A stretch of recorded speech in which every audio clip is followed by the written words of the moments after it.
Vamos a abrir nuestras Biblias en Segundo de Crónicas, capítulo 35. Vamos a retomar desde el verso número 20. ¿Dónde estamos? Bueno, estamos al final de una serie de reyes, los reyes de Judá, que han estado algunos caminando en el camino de los reyes de Israel, ¿recuerdas? En apostasía, lejos del Señor. Algunos de ellos eran buenos reyes en un principio, pero al final de sus reinados los vemos orgullosos o los vemos olvidándose del Señor. Algunos de ellos eran buenos reyes, aún así hubo ciertos eventos en su vida, como Ezequías, que era un excelente rey, pero se llenó de orgullo. Dios le disciplinó, pero se arrepintió. Y tenemos también reyes como Manasés, que fue uno de los peores reyes de Judá, pero que después de su exilio se arrepiente de todo corazón y trata de revertir todo el daño que hizo mientras él fue rey. Así que tenemos una serie de reyes. Ahora Josías es el último rey bueno. Vimos cómo Josías, siendo de tan solo 16 años, buscó al Señor a una temprana edad. Y no solamente eso, sino también a los 20 años comienza una campaña para purificar a Israel al reino de Judá, y se extiende también al remanente de Israel, a purificarlo de la idolatría, de la rebeldía que causa la idolatría.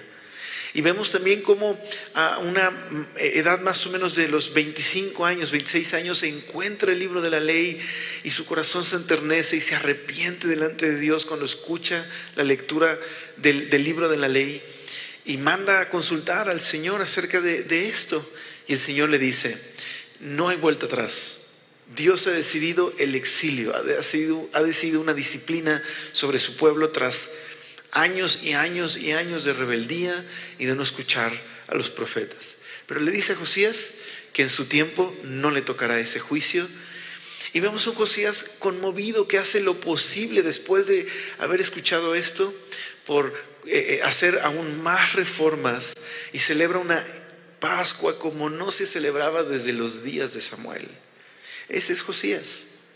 Entonces vamos a retomar desde ahí, desde este gran rey Josías, el último buen rey sobre Judá. Y no solo eso, el último rey que tuvo soberanía sobre el pueblo, el último monarca que tuvo un gobierno independiente. A partir de este momento no volveremos a ver ni un solo rey en siglos que sea independiente o que gobierne de manera soberana. Siempre Israel, a partir de la muerte de Josías, estará bajo la soberanía de otro. Entonces mira, vamos a orar, ¿te parece? Y leemos el pasaje. Señor, gracias por este tiempo que nos regalas para estar juntos, para estudiar tu palabra, para meditar al respecto de ella. Te pedimos, Señor, que tú transformes nuestras vidas, que tú puedas guiarnos por medio de tu palabra, que tú puedas transformarnos, que tú puedas cambiar nuestra manera de pensar a través de ella, Señor. Permítenos ver, Señor, cómo en medio de la tragedia del dolor tú fuiste fiel a tu pueblo, Señor, y tú, incluso a pesar del fracaso de ellos en obedecerte, Señor, tú fuiste fiel a tus promesas. Ayúdanos a mirar la gran esperanza que tu palabra nos da, como tú, Señor, sigues siendo fiel el día de hoy. Te pedimos que nos permitas abrir nuestro corazón y permitir, Señor, que tú cambies las áreas que tú quieres transformar en nosotros. Te lo pedimos, por favor. Amén. Verso 20, capítulo 35. Después de estas cosas, luego de haber reparado Josías la casa de Jehová, es decir, el templo, Necao, rey de Egipto, subió para hacer guerra en Carquemis, junto al Éufrates, y salió Josías contra él. Y Necao le envió mensajeros diciendo: ¿qué tengo yo contigo, rey de Judá?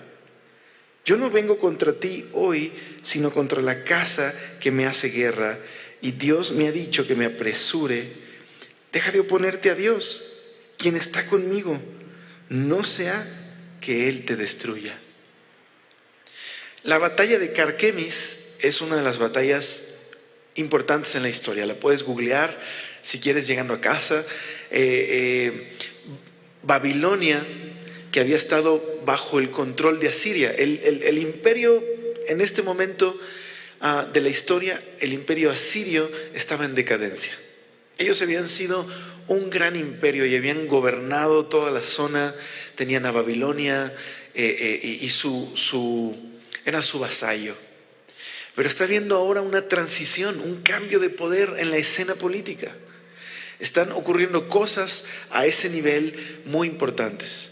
Está surgiendo lo que se llama el imperio neobabilónico. Nabopolassar y Nabucodonosor van a ser dos reyes muy importantes de este imperio neobabilónico. Ese Nabucodonosor es el mismo del libro de Daniel. Es el rey que va a destruir el templo en Jerusalén y se va a llevar cautivo al pueblo de Judá al exilio. El rey Nabucodonosor, uno de los reyes más importantes del imperio neobabilónico. Entonces está ocurriendo esta transición. Asiria está en decadencia y entonces Asiria hace amistad con Egipto, se va a aliar con Egipto. Ahora, si tuviéramos aquí un mapa, y les pido una disculpa, esta es una oportunidad perfecta para haber puesto un mapa, perdónenme, pero si en tu Biblia aparece un mapa de este tiempo, del tiempo del reino de Judá y el reino del norte, vas a notar que Egipto está al sur, ¿no? Digamos, Palestina está en medio entre el imperio asirio, el imperio babilónico que está surgiendo, y abajo está Egipto. Entonces Egipto está subiendo para hacer alianza con Asiria, unirse en batalla y resistir en Carquemis a Babilonia. Pero el rey Josías de pronto sale en la escena, nos dice que aparece para hacerle frente al faraón Necao. Y el faraón Necao, esto es muy extraño, le habla de parte de Dios y le dice: mi guerra no es contra ti, no te metas. De hecho, Dios me dijo que hiciera esto. No te metas, no vaya a ser que te destruya. ¿Cómo va a responder Josías? El Josías que hemos visto tierno a la palabra de Dios, que se humilló cuando descubrió lo que el libro de la ley decía, que celebró esta enorme Pascua, que se ha preocupado tanto por el templo y por la pureza del culto al Señor en Judá. ¿Cómo va a responder al oír que este rey gentil, este faraón, le trae esta noticia de parte de Dios? Bueno, vamos a leer una vez más lo que dice el verso 21. Y Necao le envió mensajeros diciendo: ¿qué tengo yo contigo, rey de Judá? Yo no vengo contra ti hoy, sino contra la casa que me hace guerra. Y Dios me ha dicho que me apresure. Deja de oponerte a Dios, quien está conmigo, no sea que Él te destruya. Mas Josías no se retiró, sino que se disfrazó para darle batalla y no atendió a las palabras de Necao, que eran de boca de Dios. Y vino a darle batalla en el campo de Megiddo. Y los flecheros tiraron contra el rey Josías. Entonces dijo el rey a sus siervos: quitadme de aquí, porque estoy gravemente herido. Entonces sus siervos lo sacaron de aquel carro y lo pusieron en un segundo carro que tenía y lo llevaron a Jerusalén, donde murió, y lo sepultaron en los sepulcros de sus padres. Y todo Judá y Jerusalén hicieron duelo por Josías. Y Jeremías, ¿se acuerdan de Jeremías? Por cierto, ¿hicieron su tarea de leer Jeremías? Todavía estás a tiempo, puedes leer esta semana Jeremías y va a tener mucho sentido estos últimos 2 capítulos si lees el libro de Jeremías, sobre todo la última parte. Jeremías, el mismo del libro del profeta Jeremías, ese Jeremías que estuvo activo en el tiempo de Josías, y le va a tocar con sus ojos, con sus propios ojos, le va a tocar ver la invasión de Babilonia. Él lo va a ver, es de los profetas que lo profetizaron y lo vieron con sus propios ojos. Muere Josías y dice, y Jeremías endechó en memoria de Josías. Todos los cantores y cantoras recitaban esas lamentaciones sobre Josías hasta hoy. Es decir, el profeta Jeremías escribió una canción fúnebre en honor a Josías. Una canción que se cantó y que se recitó ese lamento. Ahora, no sabemos si este lamento está incorporado al libro de Lamentaciones, que algunos creen que escribió Jeremías, o quizás no Jeremías, pero algún profeta que le tocó ver el exilio.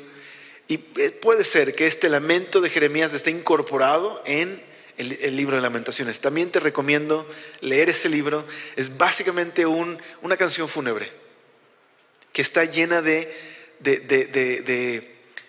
una descripción de la tragedia del exilio usando un lenguaje poético. Si lo lees pensando en que es una canción de funeral, sientes la punzada en el corazón. Pero también es un libro con esperanza, con la misma esperanza que veremos el día de hoy en Crónicas.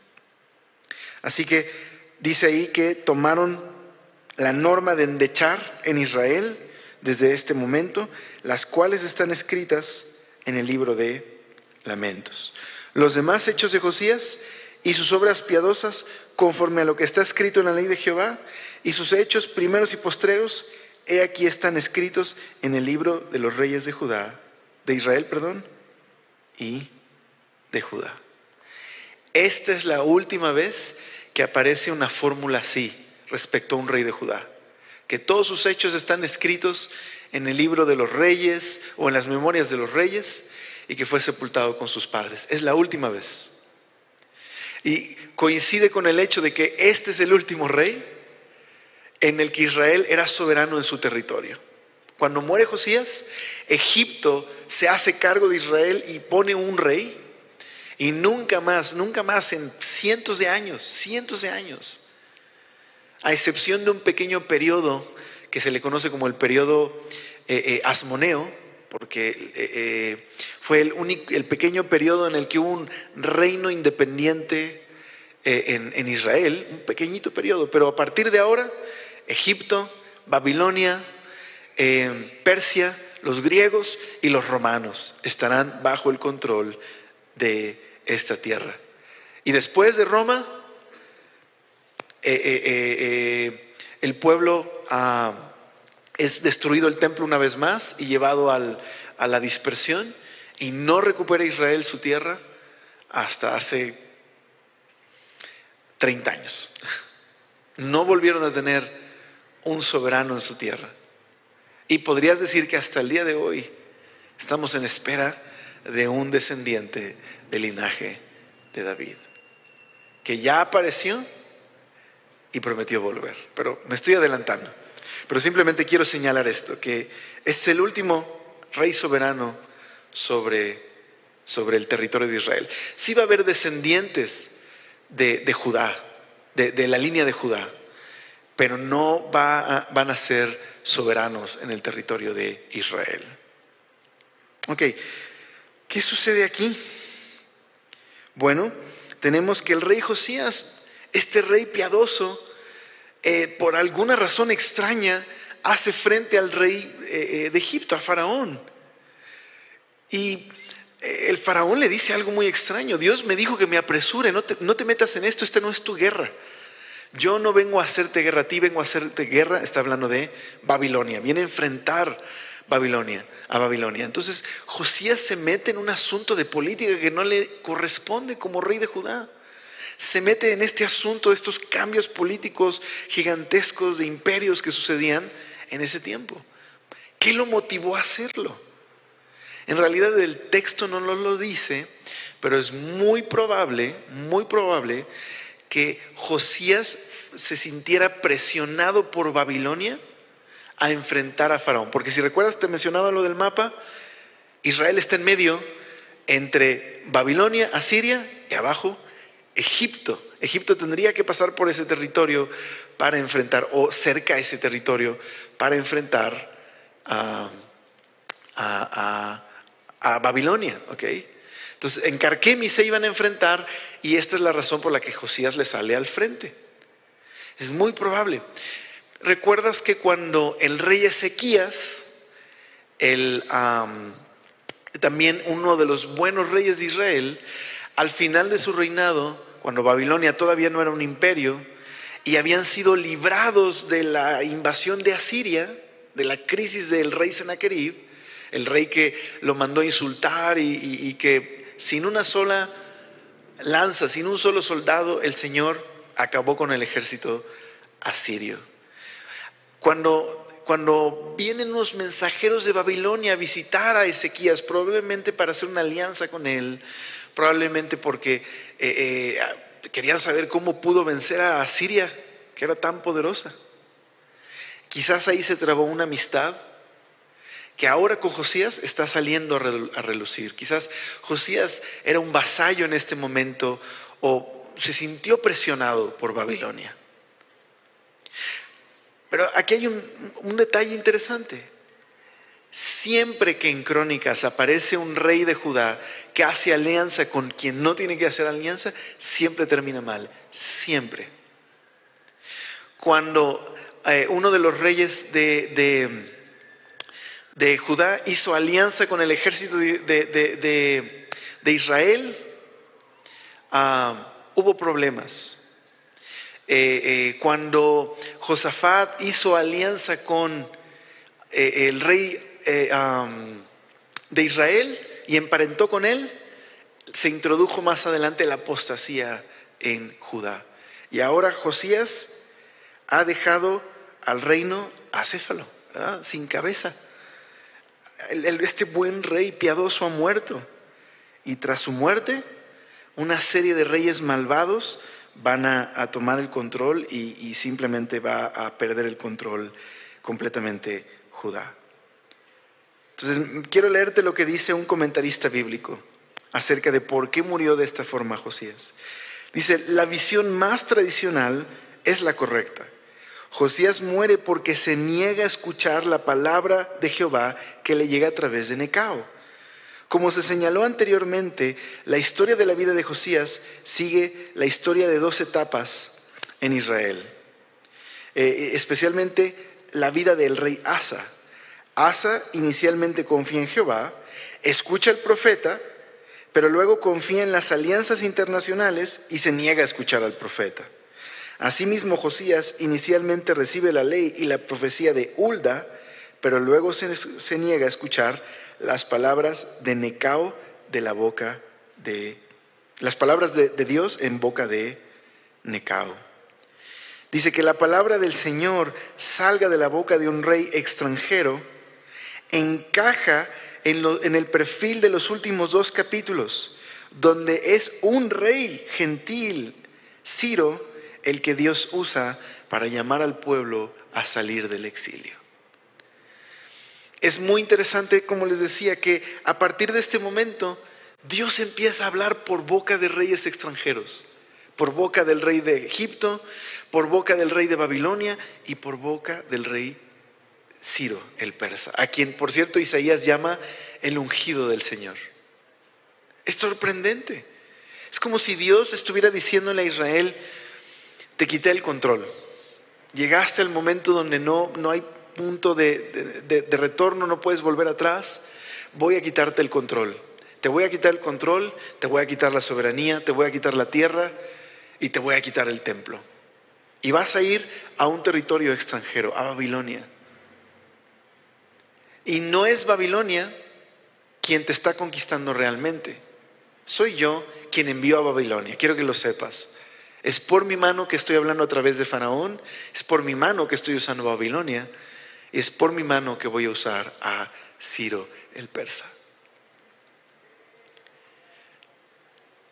Es sorprendente que Dios esté usando estas naciones para dar una lección y una disciplina a su pueblo. ¿No quieres escuchar a través de profetas? Te voy a hablar a través de una nación extranjera. Quizás prestes atención. Qué fuerte, ¿verdad? Es muy fuerte lo que está sucediendo. Es trágico. pero también hay esperanza. Ahora solo quisiera hacer una pregunta a ustedes, mis queridos lectores bíblicos. ¿Hay algún pasaje en la Biblia donde después de celebrar una Pascua hubiera algo en Egipto? ¿Sí? ¿Pueden pensar en algún momento? ¿Alguna película? Dices, me acuerdo del príncipe de Egipto, quizás. Sí, el Éxodo. En el Éxodo, Dios está por librar a su pueblo de la esclavitud en Egipto. Y la noche, en la madrugada que los va a sacar de Egipto, celebran la Pascua.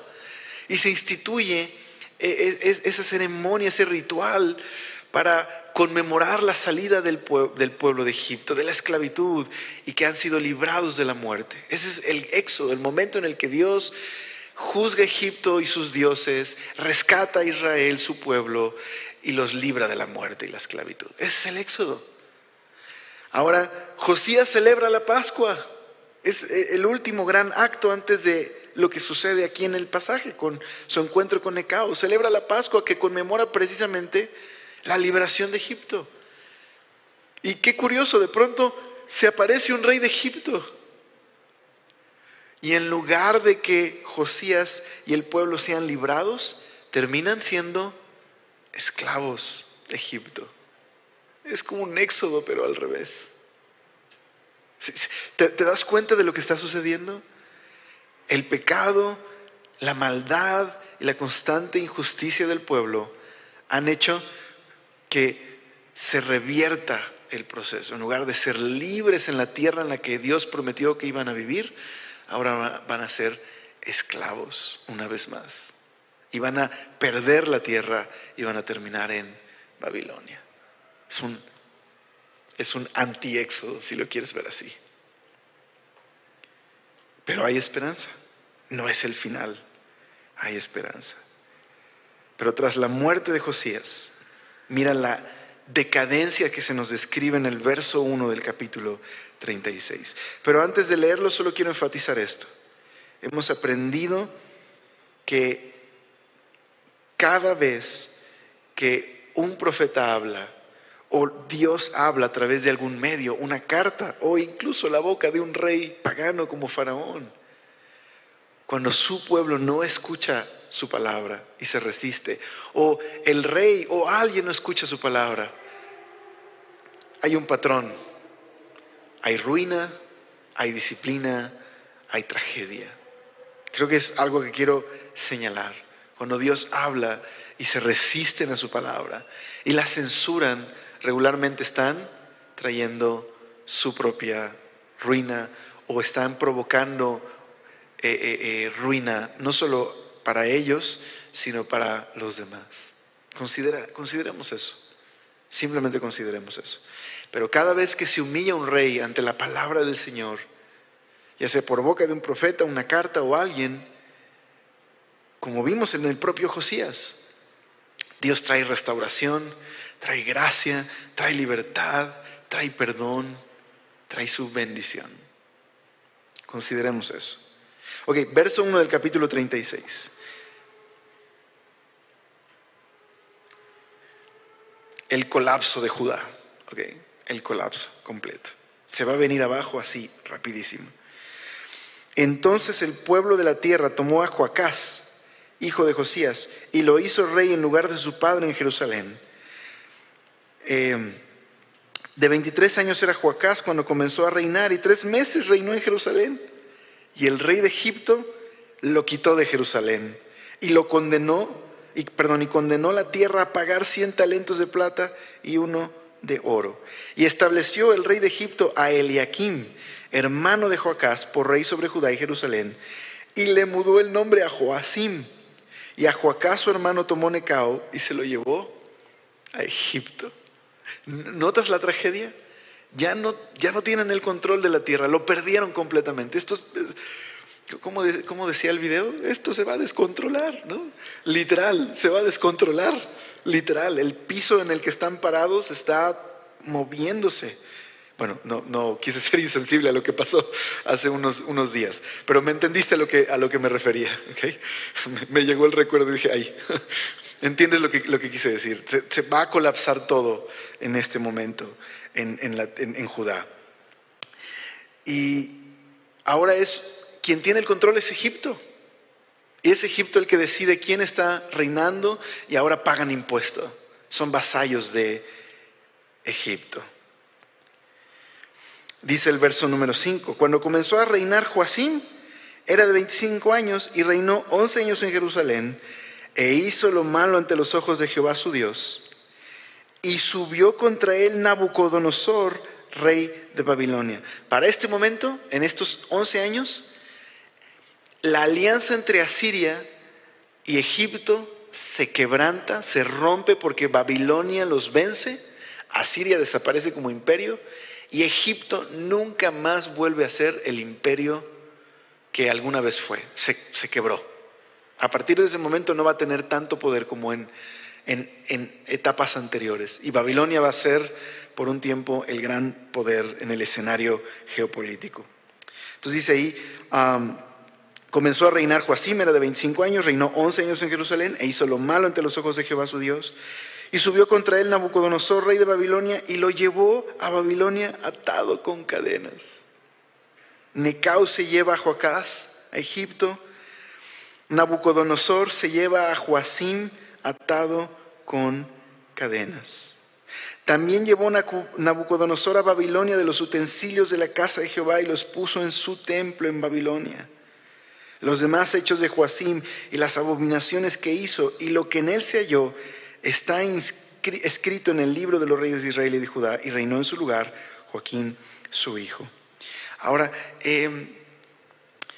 Babilonia incursiona 3 veces en Judá, 3 veces. Esta es la primera deportación de Babilonia. Babilonia llega, toma el control y se lleva al rey y a un grupo de personas a Babilonia. Pero lo va a hacer una segunda ocasión y en la tercera ocasión se destruye el templo y se acabó. Es la tercera deportación. Esta es la primera. Si te interesa saber un poquitito, te puedo dejar otra tarea. ¿Sí? Dices, mucha tarea. A lo mejor te animas a leer Daniel y el libro de Ezequiel. El libro de Ezequiel es uno de los que en una de estas deportaciones es llevado a Babilonia y Dios le da su visión, la visión que tiene Ezequiel, la tiene en Babilonia. Tiene una visión muy interesante.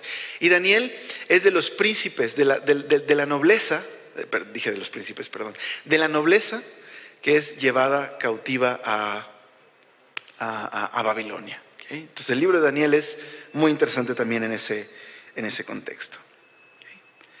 Pero vamos a enfocarnos en esto. Mira el verso 9. De 8 años era Joaquín cuando comenzó a reinar y reinó 3 meses y 10 días en Jerusalén e hizo lo malo ante los ojos de Jehová.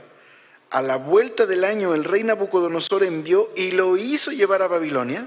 Aquí hay otra deportación. Juntamente con los objetos preciosos de la casa de Jehová, y constituyó a Sedequías su hermano por rey sobre Judá y Jerusalén. Entonces hay otra deportación. Ahora, ¿notas que es la segunda vez que nos dice que se lleva los tesoros del templo? Algo que también observamos en Crónicas. Cuando un rey obedecía al Señor, el Señor ratificaba su reino y lo prosperaba. Porque el propósito del reino de Israel es que fuera un símbolo que apuntara al futuro, cuando Dios establecería su reino de justicia y paz. Un reino por medio del linaje del rey David. Un reino próspero, un reino donde no habría enfermedad, ni tristeza, ni guerras. Pero en realidad no sucedió esto. Así que, ¿qué simboliza que el rey de Babilonia llegue a la casa del Señor y se lleve los tesoros? Que Dios está revirtiendo, haciendo una reversión de esa prosperidad en Israel. Israel más bien va a quedar en ruinas y Dios va a abandonar el templo. Entonces todo esto está sucediendo en Jerusalén. No es Nabucodonosor, es Dios por medio de Nabucodonosor. Dios está permitiendo esta tragedia. Desde el punto de vista humano, Nabucodonosor simplemente está capturando un territorio que le conviene poseer. Desde el punto de vista divino, Dios envió a Babilonia para disciplinar a su pueblo. Pero mira, vamos a enfocarnos ahora en el verso 11, que esto es muy interesante, es justo lo que quiere subrayar el cronista respecto a esta generación de reyes que ya no estaban más en control de Judá. De 21 años era Sedequías cuando comenzó a reinar, y 11 años reinó en Jerusalén. Mira, esta descripción es la más importante del capítulo 36. E hizo lo malo ante los ojos de Jehová su Dios, y no se humilló delante del profeta Jeremías, que le hablaba de parte de Jehová. Se rebeló a sí mismo contra Nabucodonosor, al cual había jurado por Dios, y endureció su cerviz, y obstinó su corazón para no volverse a Jehová, el Dios de Israel. También todos los principales sacerdotes y el pueblo aumentaron la iniquidad, siguiendo todas las abominaciones de las naciones y contaminando la casa de Jehová, la cual él había santificado en Jerusalén. Y Jehová, el Dios de sus padres, envió constantemente, esto es como una especie de razón de por qué el exilio, un pequeño sermón si lo quieres ver así. Y Jehová, el Dios de sus padres, envió constantemente palabra a ellos por medio de sus mensajeros, porque él tenía misericordia de su pueblo y de su habitación. Mas ellos hacían escarnio de los mensajeros de Dios y menospreciaban sus palabras, burlándose de sus profetas, hasta que subió la ira de Jehová contra su pueblo y no hubo ya remedio. Entonces mira el 17. Por lo cual trajo contra ellos al rey de los caldeos, es decir, Babilonia. ¿Pero quién lo trajo? El Señor, ¿ok? Eso es algo que el cronista quiere enfatizar. Esta es la mano de Dios. Es Dios utilizando a Babilonia. Dice que mató a espada a sus jóvenes en la casa de su santuario. Sin perdonar joven ni doncella, anciano ni decrépito, todos los entregó en sus manos. Asimismo, todos los utensilios de la casa de Dios, grandes y chicos, los tesoros de la casa de Jehová y los tesoros de la casa del rey y de sus príncipes, todo lo llevó a Babilonia. Y quemaron la casa de Dios y rompieron el muro de Jerusalén y consumieron a fuego todos sus palacios y destruyeron todos sus objetos deseables. Los que escaparon de la espada fueron llevados cautivos a Babilonia y fueron siervos de él, de sus hijos, hasta que vino el reino de los persas. Para que se cumpliese la palabra de Jehová por boca de Jeremías, hasta que la tierra hubo gozado de reposo, porque todo el tiempo de su asolamiento reposó, hasta que los 70 años fueron cumplidos. Entonces, algunas cosas interesantes aquí a meditar. ¿Qué une al capítulo 35 y 36? Jeremías. Que Jeremías lamentó la muerte de Josías, que Jeremías profetizó contra Sedequías y no le escuchó, y Sedequías endureció su corazón, y no solo Sedequías, el pueblo entero junto con los sacerdotes. Y fue Jeremías el que vio con sus ojos el exilio. ¿Y cómo termina diciendo? Que el exilio duró 70 años, tal y como lo dijo Jeremías. Entonces Jeremías aquí es quien une estas dos porciones. ¿En qué sentido? ¿A qué me refiero?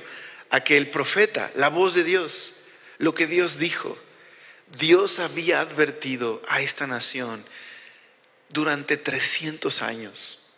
Envió sus mensajeros, envió profetas. ¿Por qué? Dice, porque tenía misericordia de ellos. Aquí la palabra misericordia es una palabra muy importante, sumamente importante, que es difícil de traducir. Tiene que ver no solo con la idea de compasión, sino con la idea de que Dios es fiel. El concepto de misericordia en el Antiguo Testamento es la idea de que Dios ha hecho un pacto con su pueblo y por lo tanto muestra bondad a su pueblo. Debido a ese pacto y ese amor y bondad de Dios con su pueblo es que Dios les envió mensajeros. Pero también Dios en su fidelidad les advirtió que si no se arrepentían, que si persistían en su idolatría y producían injusticia en la tierra y corrupción y maldad, Dios tendría que disciplinarles. Y si persistían a pesar de la disciplina, Dios en su fidelidad tendría que mandarles al exilio. Dios se los había dicho. Mira, aquí mismo en Crónicas capítulo 7. Crónicas capítulo 7, cuando se hace la ceremonia en la inauguración del templo y Dios responde a la oración de Salomón y Dios le dice, sí, yo voy a escuchar tu oración. Si mi pueblo se humilla en donde quiera que estén, yo los voy a perdonar y los voy a restaurar y voy a sanar su tierra. Pero mira, verso número 19 del capítulo 7. Mas si vosotros os volviereis y dejareis mis estatutos y mandamientos que he puesto delante de vosotros, y fuereis y sirviereis a dioses ajenos y los adorareis, yo os arrancaré de mi tierra que os he dado. Y esta casa que he santificado a mi nombre, yo la arrojaré de mi presencia y la pondré por burla y escarnio a todos los pueblos. Esta casa que es tan excelsa será espanto a todo el que pasare y dirá, ¿por qué ha hecho así Jehová a esta tierra y a esta casa? Y se responderá, por cuanto dejaron a Jehová, Dios de sus padres, que los sacó de la tierra de Egipto, y han el éxodo revertido, ¿ok? Y han abrazado dioses ajenos y los adoraron y sirvieron. Por eso Él ha traído todo este mal sobre ellos. Así que esta tragedia fue provocada por su desobediencia. Pero no sé si notaste cuando en Crónicas leímos que Sedequías fue el rey que puso Babilonia. Y Sedequías no solamente traicionó al Señor al endurecer su corazón y no oír a Jeremías, el profeta, también traicionó la lealtad que ofreció a Babilonia. Y no solo él, sino todo el pueblo con él. Y por esto vino el exilio. Bueno, ¿tú sabías que Sedequías en realidad no se llamaba Sedequías? Su nombre realmente es Matanías. Pero así como Necao le cambió el nombre a uno de los hermanos, a uno de los hijos de Josías, Nabucodonosor también le cambia el nombre a Matanías y le pone Sedequías. ¿Sabes qué significa Sedequías? Está lleno de ironía. Dios usando un rey pagano para hablar a su pueblo. Sedequías significa Dios es justo. Sedequías es todo menos justo. Pero Sedequías es en sí una profecía, ¿me explico? ¿Por qué Dios está permitiendo el exilio? Porque Dios es justo. Es de su justicia, su celo por su justicia, que Dios ha permitido esta tragedia. Es decir, que Dios dijo, como un padre que ha advertido al hijo por innumerables ocasiones y le dice, no más, hijo, no hay manera de volver atrás. Tengo que disciplinarte. Lo he intentado todo. He hablado innumerables ocasiones. He tratado de llamar tu atención. Te he enviado mensajeros. Es más, te he enviado un ejército invasor y no escuchas. Endureces tu corazón. Porque notaste que todos los reyes que aparecen después de Josías endurecen su corazón a pesar de lo que está sucediendo. El propio Sedequías endurece su corazón contra Jeremías, contra la palabra del Señor. Así que el Señor decidió, no hay vuelta atrás. Pero, ¿qué les dijo Jeremías a Sedequías en ese tiempo? ¿Cuál fue el mensaje de Jeremías? Que ni Sedequías ni el pueblo escuchó. De verdad, está muy padre si lees al profeta Jeremías. De verdad, va a hacer sentido a lo que acabamos de ver ahora si lees Jeremías. Pero, ¿por qué no leemos unos pequeños extractos de lo que Jeremías dijo? Bueno, yo te lo voy a leer más bien, porque lo tengo aquí en la versión NTV. Yo quisiera que escucharas en una versión sencilla el mensaje de Jeremías. Es un extracto del capítulo 27, no te preocupes, yo solamente lo voy a leer, ¿ok? No te preocupes por qué versículos, es un extracto del capítulo 27. Mira lo que dice, presta atención. Jeremías les dijo a Sedequías y a todo el pueblo: repetí el mismo mensaje al rey Sedequías de Judá. Si deseas vivir, esto es lo que Dios le está diciendo a Sedequías, si deseas vivir, sométete al yugo del rey de Babilonia y a su pueblo. ¿Por qué insistes en morir tú y tu pueblo? ¿Por qué habrán de escoger la guerra, el hambre y la enfermedad que el Señor traerá contra toda nación que se niegue a someterse al rey de Babilonia? No les hagan caso a los falsos profetas que les siguen diciendo: el rey de Babilonia no los conquistará. Son mentirosos. Todos serán llevados a Babilonia y permanecerán allí hasta que yo envíe por ellos, dice el Señor. Entonces los traeré de regreso a Jerusalén. Es decir, el profeta Jeremías le dice a Sedequías y al pueblo: no escuchen a todos estos falsos profetas que les dicen: Jeremías está loco, Babilonia va a venir y no nos va a hacer nada y nos va a librar el Señor. Cuando de hecho ya en ese momento estaban presionados completamente por Babilonia. No hagan caso, les dice. Miren, no hay vuelta atrás, yo ya lo decidí. Babilonia viene, va a destruir el templo, va a destruir la tierra, no hay vuelta atrás. Pero no se resistan. Yo los voy a cuidar en Babilonia. Sirvan a Babilonia, sirvan al rey de Babilonia. Yo voy a estar con ustedes. No se resistan. No escojan la muerte, escojan la vida. Escúchenme. ¿Y sabes qué hicieron? Todo lo contrario. Se resistieron. Por eso más adelante Jeremías tiene una visión. Una canasta con higos, donde había higos malos, de tan malos que no se pueden comer, y también higos buenos. Y entonces el Señor le dice a Jeremías: Jeremías, los higos buenos representan al remanente de Judá que me voy a llevar a Babilonia. Me los voy a llevar allá, yo voy a ir con ellos. Yo voy a ir a vivir con mi pueblo a Babilonia y allá los voy a cuidar. Los higos malos representan a Sedequías y todos los tercos, rebeldes y corruptos que se van a quedar en Babilonia. Vendrá Babilonia y los va a destruir. Pero yo voy a dejar un remanente. Y en 70 años los voy a regresar a este lugar. Así que al mismo tiempo que Dios está pronunciando su justicia sobre la injusticia del pueblo, Dios está dando una promesa de esperanza. Mira lo que dice Jeremías, capítulo 29. Es una cartita, literal, es una carta que Dios les manda al remanente en el exilio. Mira lo que dice Jeremías, capítulo 29.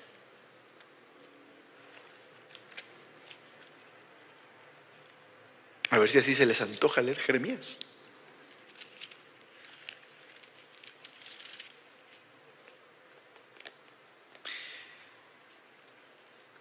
Dice el verso 1: estas son las palabras de la carta que el profeta Jeremías envió de Jerusalén a los ancianos que habían quedado de los que fueron transportados, y los sacerdotes y profetas, y a todo el pueblo que Nabucodonosor llevó cautivo de Jerusalén a Babilonia. Vamos a saltarnos un poquito y vamos a leer el verso 4. Así ha dicho Jehová de los ejércitos, Dios de Israel, a todos los de la cautividad que hice transportar de Jerusalén a Babilonia: edificad casas y habitadlas, y plantad huertos y comed del fruto de ellos, casaos y engendrad hijos e hijas, dad mujeres a vuestros hijos y dad maridos a vuestras hijas, para que tengan hijos e hijas, y multiplicaos ahí y no disminuyáis, y procurad la paz de la ciudad a la cual os hice transportar, y rogad por ella a Jehová, porque en su paz tendréis vosotros paz. Porque así ha dicho Jehová de los ejércitos, Dios de Israel: no os engañen vuestros profetas que están entre vosotros, ni vuestros adivinos, ni atendáis a sueños que soñáis. Porque falsamente os profetizan ellos en mi nombre, no los envié, ha dicho Jehová. Es decir, no les hagas caso a los que están diciendo: esto va a durar una semana y vamos a regresar. Dice ahí: porque así dijo Jehová: cuando en Babilonia se cumplan los 70 años, yo os visitaré y despertaré sobre vosotros mi buena palabra para haceros volver a este lugar. Hey, van a pasar 70 años, no hay vuelta atrás. Pero yo estoy aquí con ustedes, van a pasar 70 años aquí, así que hagan su vida aquí. Porque si ustedes buscan la paz de Babilonia, en esa búsqueda de paz, ustedes tendrán paz. Y luego aparece uno de los versículos más importantes en Jeremías, que te aseguro que lo has marcado alguna vez, te lo sabes, lo tienes en algún cuadro en tu casa, en algún calendario o en algún separador. Y que a veces no sabemos el contexto de dónde viene. ¿Okay? Entonces, vamos a seguir el hilo. La carta que Dios envía a los cautivos: preciosa familia, que yo los mandé a Babilonia, que los hice transportar allá. Escúchenme. Vean por el bien de esta ciudad donde yo los mandé. Planten viñedos, edifiquen casas, casen a sus hijos, busquen la paz de este lugar, porque ustedes tendrán paz ahí. Y no los engañe nadie diciendo que esto no fui yo, o que esto va a durar 2 días, o una semana, o un mes. No, escuchen mi voz. Van a estar aquí 70 años. Después de 70 años yo los voy a regresar a la tierra. Pero les prometo una cosa. ¿Listos? Verso 11. Porque yo sé los pensamientos que tengo acerca de vosotros, dice Jehová: pensamientos de paz y no de mal, para darnos el fin que esperáis. Entonces me invocaréis y vendréis y oraréis a mí, y yo os oiré. Y me buscaréis y me hallaréis, porque me buscaréis de todo vuestro corazón. Y seré hallado por vosotros, dice Jehová, y haré volver vuestra cautividad, y os reuniré de todas las naciones y de todos los lugares a donde os arrojé, dice Jehová, y os haré llevar al lugar donde os hice llevar. Este es el mensaje de esperanza. Yo estoy con ustedes, aún aquí en medio de la tragedia, en medio del dolor. O sea, imagínate lo que representa para estas personas perder su casa, ser arrancados de su tierra, sus vidas, llegar a una tierra donde no hablan su idioma, está llena de ídolos. El exilio fue la tragedia más terrible. Ellos vieron con sus ojos a estos extranjeros venir y destruir el templo, llevarse los tesoros. ¿Te imaginas las preguntas que hay en su corazón? ¿Qué va a suceder ahora? ¿Se olvidará Dios de nosotros? ¿Se acabaron sus promesas? ¿Qué va a suceder con su pueblo? ¿Cómo vamos a vivir en Babilonia? ¿Qué va a ser de nosotros? ¿Qué va a ser del futuro? ¿Qué les dice el Señor? Yo los traje aquí.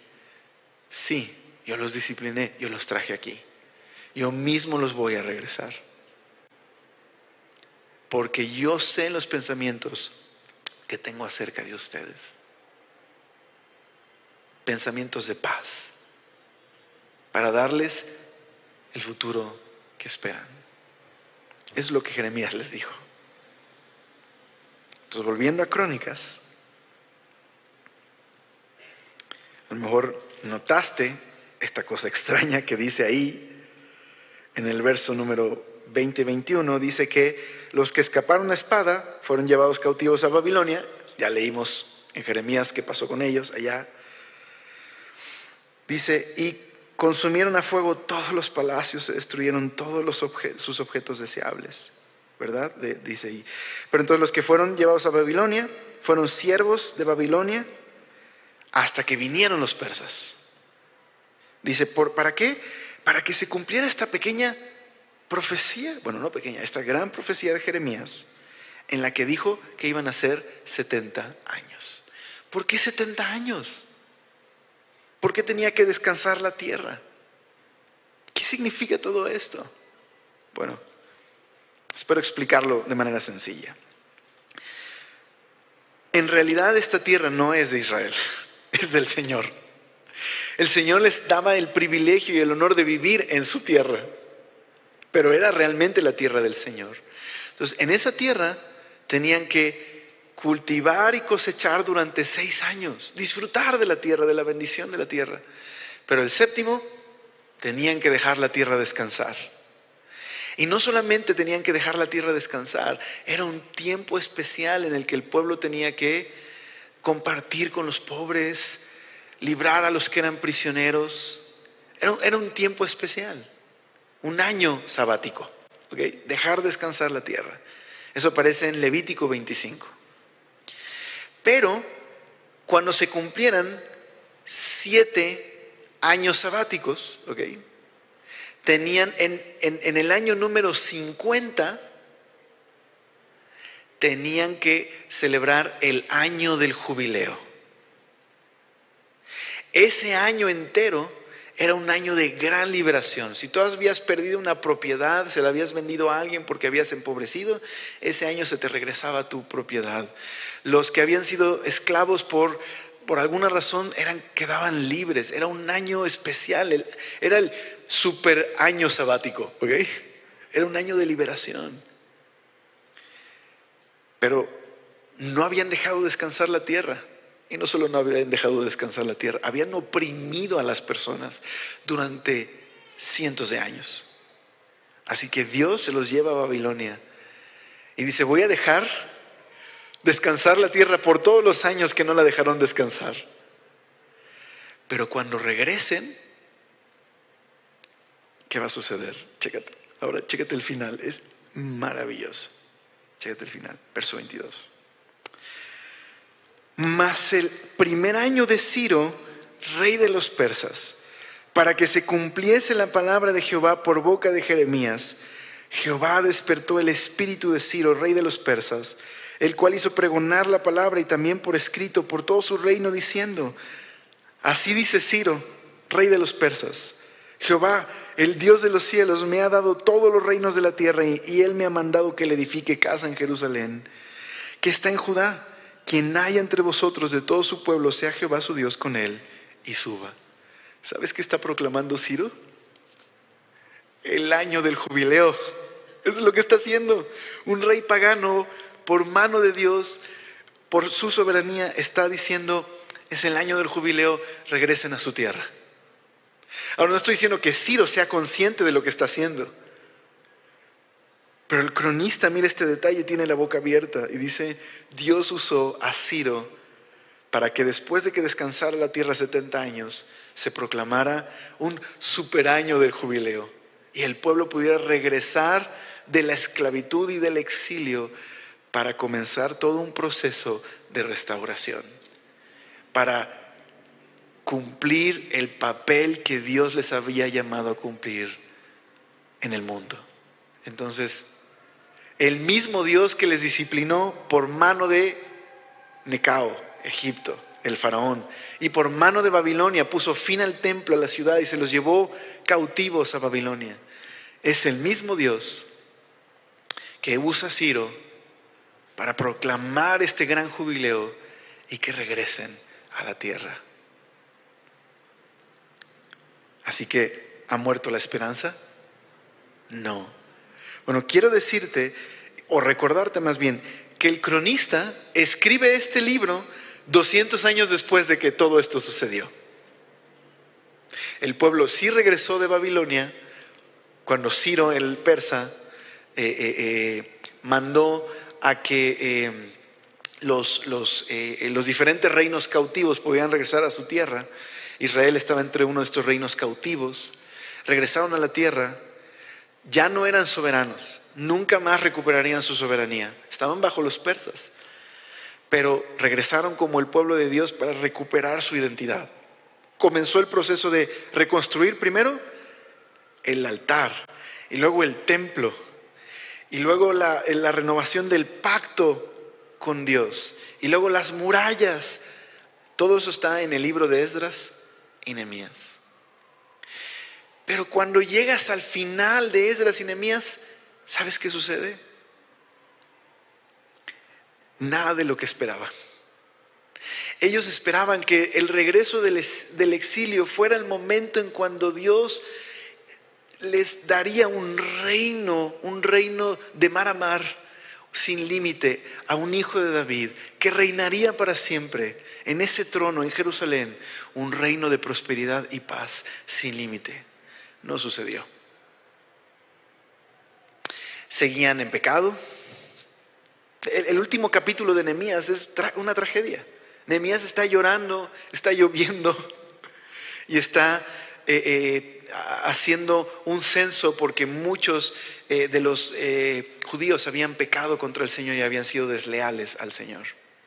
Así termina Nehemías. Lo que quiero decir es que hay un sentido en el que el cronista está diciendo que el exilio no terminó con el regreso del pueblo a Jerusalén. El exilio todavía está, o estaba, en la espera de la llegada del verdadero hijo de David. Yo quisiera terminar con el siguiente capítulo. Acompáñame por favor a Hechos, capítulo 2, y ahí vamos a terminar hoy. Pero déjame leerte lo que podría ser una conclusión de lo que leímos.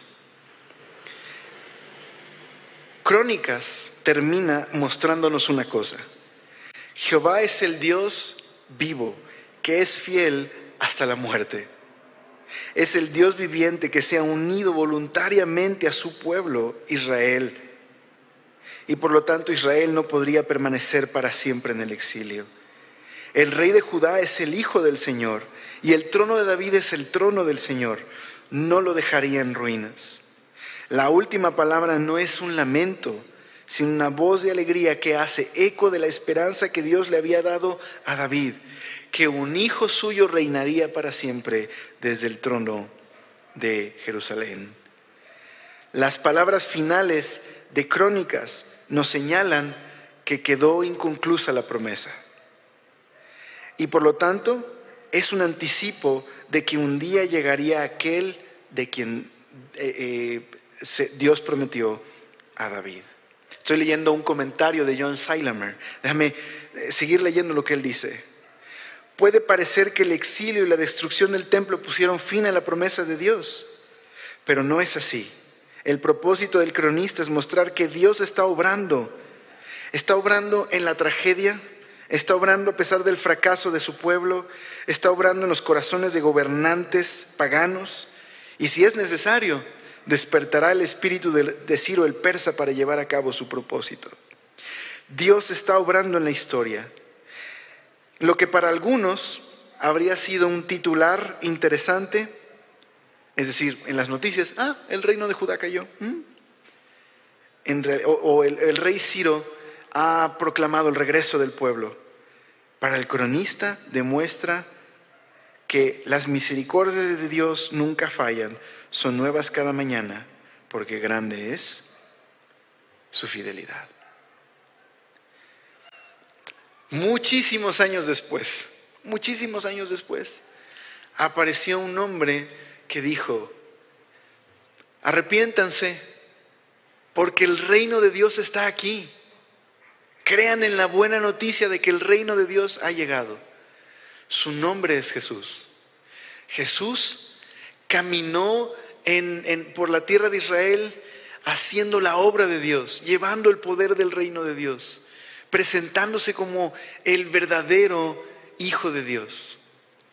Pero era un rey diferente, con un reino muy diferente.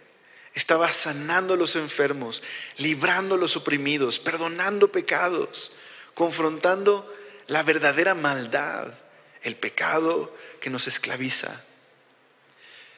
Pero al final entregó su vida, murió en una cruz, entregó su vida voluntariamente para rescatarnos del verdadero tirano, lo que está detrás de toda la injusticia y maldad en el mundo, el pecado. Y resucitó. Y cuando resucitó, Dios declaró a Jesús el Rey del mundo. En Hechos 2, el apóstol Pedro proclama esta gran victoria de Cristo y les dice a sus compatriotas el siguiente mensaje. Entonces mira, Hechos 2. Este es el primer sermón después de que Jesús resucitó. Dice, verso 32. A este Jesús resucitó Dios, del cual todos nosotros somos testigos. Así que exaltado por la diestra de Dios y habiendo recibido del Padre la promesa del Espíritu Santo, ha derramado esto que vosotros veis y oís. Porque David no subió al cielo, pero él mismo dice, dijo el Señor a mi Señor, siéntate a mi diestra hasta que ponga a tus enemigos por estrado de tus pies. Sepa pues, ciertísimamente toda la casa de Israel, que a este Jesús, a quien vosotros crucificasteis, Dios le ha hecho el Señor y Cristo. Eso es lo que está diciendo Pedro. Este es el Hijo de David. Este es el que verdaderamente trae el reino de justicia y paz. Él ha vencido a la muerte, ha resucitado, la tumba está vacía, un día volverá y pondrá fin a toda maldad. Aquí estamos nosotros con la misma expectativa, esperando al Señor que murió y resucitó y que un día volverá. ¿Oramos? Señor, gracias por Crónicas, gracias por esta enorme promesa de que no solamente Jesús es el Rey que ha vencido el pecado y la muerte, sino que un día volverá y establecerá ese reino de justicia y paz. Gracias, Señor, por esta promesa. Gracias por el Evangelio. Gracias, Señor, porque hoy tú reinas en nuestras vidas y has perdonado nuestras maldades y nuestro pecado. Y porque por esta esperanza, Señor, podemos voltear a un mundo alrededor que puede colapsar. Los reinos pueden colapsar. La situación política de nuestro país, Señor, puede cambiar. Pero nuestra mirada está puesta en aquel reino futuro, en aquel Rey que reinará de mar a mar, que su reino no tendrá fin. Señor, esa es nuestra esperanza. Por favor, permítenos el día de hoy seguir a Jesús y obedecerle como el verdadero Rey, como nuestro Rey.